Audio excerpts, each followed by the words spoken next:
La 6e vidéo va concerner le geste d'attention. Il faut savoir qu'Antoine de La Garandrie a décrit précisément 5 gestes mentaux de la connaissance, qui sont l'attention, la mémorisation, la compréhension, la réflexion et l'imagination. Alors le premier geste est le geste d'attention. Les autres, il n'y a pas un ordre précis. Ils peuvent être utilisés dans un ordre différent de celui décrit ici. Alors, le geste d'attention. Nous avons le petit schéma de tout à l'heure avec le projet qui vient en amont. Ça veut dire quoi?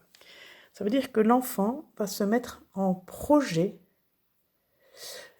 au moment où il va percevoir, il va se mettre en projet d'évoquer la perception.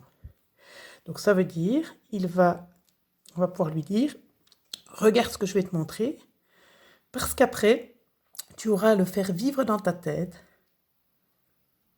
pour pouvoir ensuite le restituer. Donc l'ensemble du projet, plus de ces 3 étapes, constitue ce qu'on appelle le geste d'attention.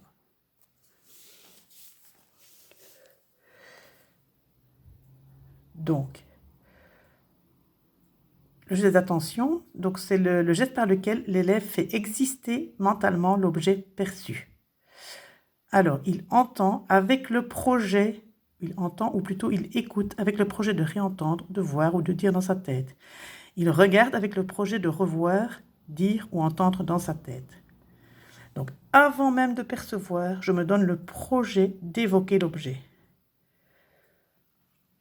Alors, quand l'objet est présent, voici les différentes modalités. Je peux le regarder, peux me le parler, je peux préciser ma perception en décrivant les détails de l'objet, écouter une personne me dire les détails, ce que je dois observer.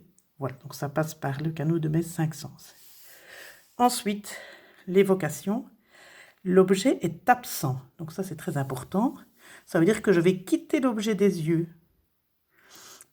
Et quand l'objet n'est plus là, je vais le faire revenir dans ma tête, soit en me parlant de cet objet et des détails que j'ai perçus, soit en revoyant l'objet avec tous les détails qui le composent. Alors, petit exemple ici. Si l'enfant doit mémoriser le mot « éléphant », il va venir le regarder. Il est en perception. Il le regarde. Ensuite, il va prendre un petit moment, il peut aller un petit peu plus loin, et il va faire une petite pause évocative en essayant de prendre l'objet dans sa tête. Donc, il va pouvoir soit entendre quelqu'un épeler le mot, se sentir en train d'écrire le mot, l'épeler, dire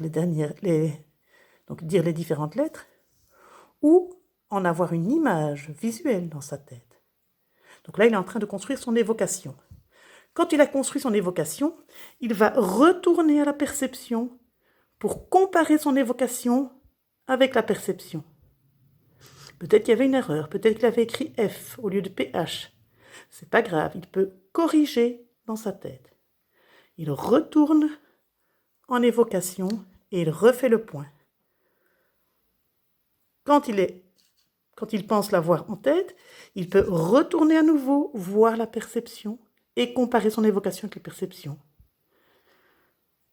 Et quand il est sûr de lui, il va aller un petit peu plus loin et il va aller restituer. Il va prendre le stylo et il va aller écrire le mot.